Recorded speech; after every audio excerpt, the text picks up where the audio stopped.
Here. Welcome to the next lesson, taking a look at an iconic Reggie Young solo, Lucille. This is the second part of the solo. If you're interested in checking out the first part of the solo, please see the description below. There will be a link in it with the video, as well as just a general playlist link for this Reggie Young series that I'm doing. Thus far in the series, we've covered the Fireman solo that he plays on George Strait's hit tune, and we've looked at the first part of Lucille, and then in the coming weeks we'll be looking at his solo on Merle Haggard's I Think I'll Just Stay Here and Drink. So in this lesson, I'm going to break down the solo for you and show you how he's working out of pentatonic kind of positionings around the fretboard, as well as moving them through different chord shapes. And then in the following lesson or two, we'll look at some application of these ideas in the first part and second part of this solo to incorporate into your own playing. So if you're following along on the purchasable PDF, and if you haven't gotten that, you can get that. There's another link in the description below there. We're going to be picking up the solo at 43. And so it's similar to where we left off. We're doing pickups on the B note. So we're going 1 and 2, 3, and we're going to go up the pentatonic. So we'll go B, C sharp, D sharp, and then up to the F sharp, back to the D sharp. So we have 1, 2, 3, 5, 3 in terms of the numbers. And then we have this little lick to lead us into the E chord here that the band's playing underneath. So that's B, B, E, and then a quick little slide from A sharp, to down to G sharp, landing in our E there. So that phrase slowly.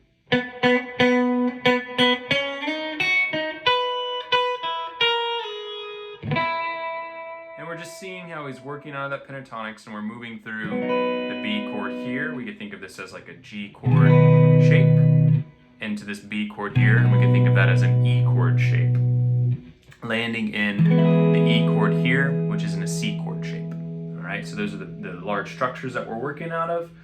And then from there, we're hanging on this and we're moving up into this E chord shape here, playing out of the pentatonics. So our lick is going to go. So a pretty familiar lick already. We're moving from the second of the E pentatonics, the F sharp, up to the third, up to the fifth, and bouncing back in between one another, up to the sixth, and back down. So then we're just going to move back down into E. So just 3, 2, 1, 2. And then a great little bending lick where we're going to bend this F sharp up to a G sharp and move it back and forth a few times. So we'll go. And then release it. All right, so that is our opening phrase for it. So all together slowly, we have 1, 2, 3.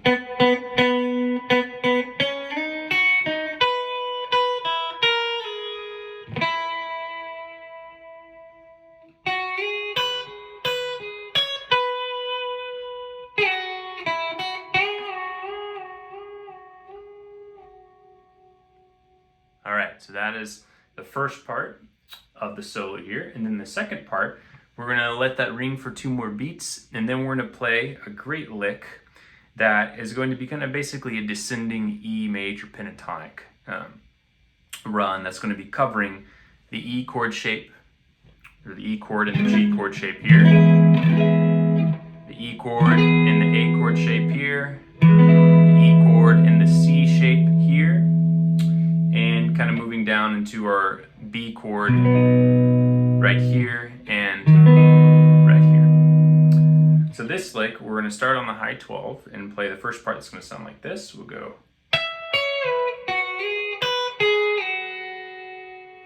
So we have a nice kind of steel guitar-esque sound lick here where we're playing the high E, then pre-bending the B to a C sharp and releasing it to a B, and then going from F sharp to G sharp, right? Just these pentatonics we just did in the previous part.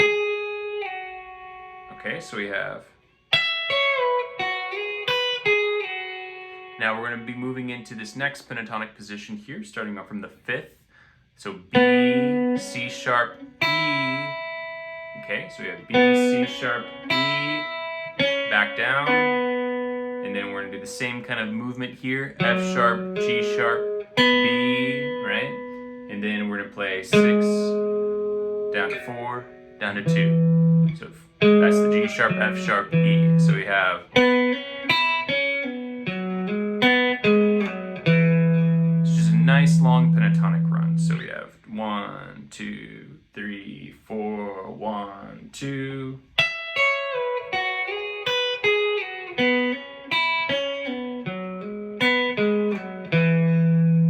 All right, and then a little dead note. So just kind of riffing off that chicken picking sound. We can either do a pick and muting or with our middle finger. So we have. And then now shifting, getting ready to shift back into our B chord, we're going to work on. That's our little lick there. So from the 5th to the 6th to the 1 for the E. So we have. And then moving back up to this kind of phrase that we've developed in the previous parts of the solo, where we're going. So just sliding up from the F sharp to the G sharp, B, right?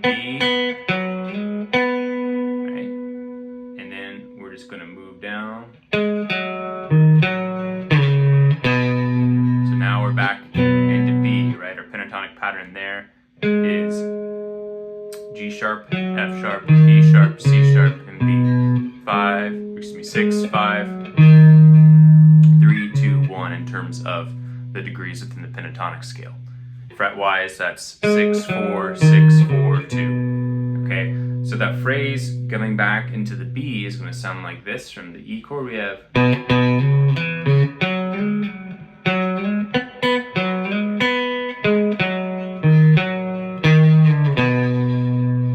Okay, and then to kind of close it off, here comes our F sharp, and we're just going to do what we've done in the other parts of the solo. When we're over the 5 chord, the F sharp, we're going to go.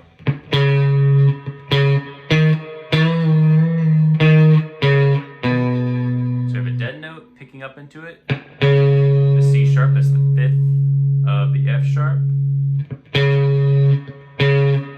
Up to the D sharp, and then 2 little bends here, half steps hitting the E, which is the flat 7 of F sharp. Then release, and right back down. So all together from, this would be 59 on your PDF, and bridging B to F sharp, back to B, you've got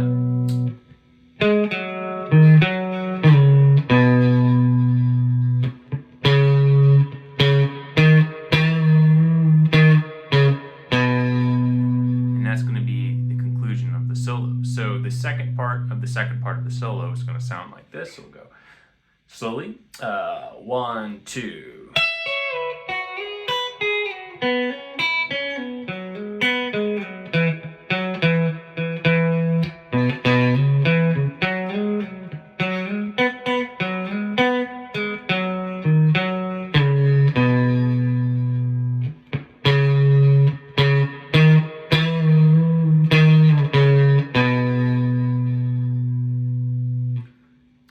So as a kind of preliminary thing before we get into the application videos, I want to review one more time just where all these pentatonics are so that we can have a clear roadmap to get into kind of the lick forming and the style of Reggie Young in the next videos.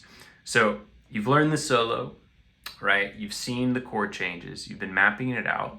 So now let's just kind of look at these pentatonic structures. So if we're working on B, we have our B chord right here.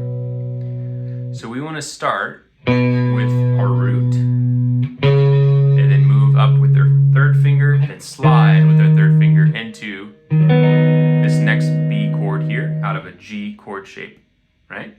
So we have B, C sharp, D sharp. In terms of the degrees, it's 1, 2, 3. And then we've got 5 and 6, F sharp and G sharp.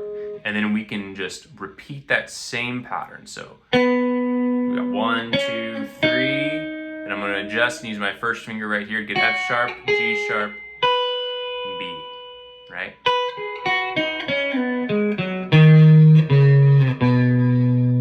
And that's just, again, moving across our B chord here, our B chord here, and our B chord here. So vertically across the fretboard, bridging 3 different shapes. So make sure you see that, and make sure you can get the pickups into it down here, right? 5, 6, or F sharp, G sharp into the B.